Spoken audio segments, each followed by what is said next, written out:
Hello and welcome to European Daily News.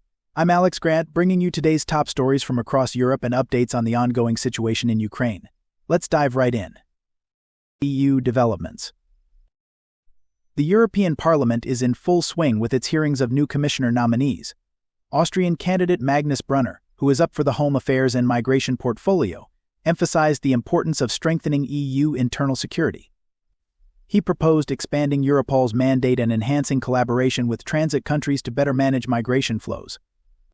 Danish candidate Dan Jorgensen, nominated for the Energy and Housing portfolio, identified energy independence, reduced energy costs, and a faster rollout of renewable energy sources as his primary goals, with a special focus on housing issues as well.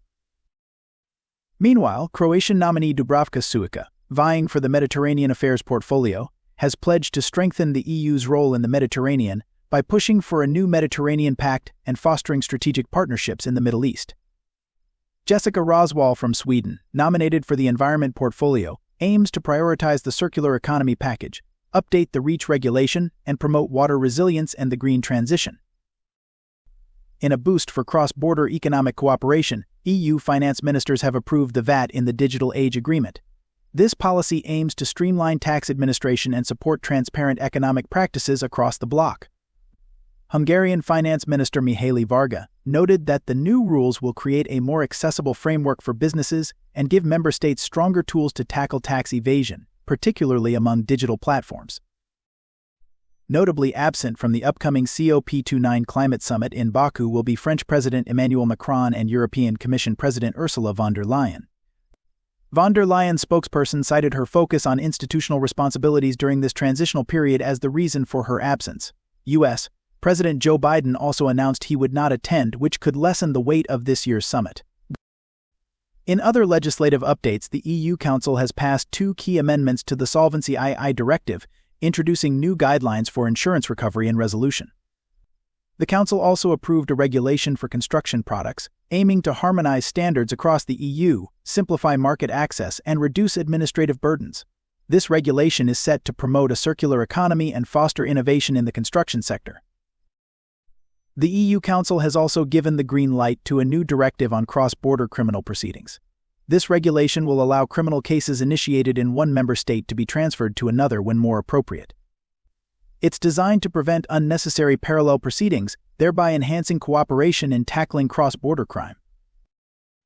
In environmental news, the Council has approved updates to the Urban Wastewater Treatment Directive, which will now apply to smaller agglomerations and address a broader range of pollutants, including micropollutants. This directive aligns with the EU's Zero Pollution Action Plan, aiming to reduce environmental impact across Europe. Finally, under the European Peace Facility, the Council has approved a €2.0 million support package for the Egyptian Armed Forces and an additional €5 million package for the Congolese Navy. These measures are part of ongoing EU efforts to bolster security and stability in regions of strategic importance. Ukraine conflict. The European Anti-Fraud Office, or OLAF, is investigating reports of Russian oil reaching the EU with altered labels from Turkey, effectively bypassing sanctions. Russia is estimated to have generated approximately €3 billion through this loophole, a significant revenue stream for the Kremlin, as fossil fuel exports remain a vital source of income for the Russian government. In southeastern Ukraine, fighting has intensified, with Russian forces making substantial gains near Kurakhove. Reports indicate a recent 3-kilometer advance, putting 8 nearby villages at risk. Since the fall of the strategic city of Volodar, Ukrainian forces have struggled to establish a solid defensive line, and the front has reportedly shifted about 15 kilometers north, with new clashes recently reported south of Kostiantynivka. United States. Donald Trump's unexpected landslide victory in the U.S. elections has sparked mixed reactions across Europe, with leaders bracing for potential changes in transatlantic relations. Concerns are rising over possible shifts in trade policies and U.S. commitment to NATO, which could prompt Europe to reassess its own defense strategies. Additionally, analysts warn that cooperation on climate change and regulatory alignment may face significant challenges in the months ahead.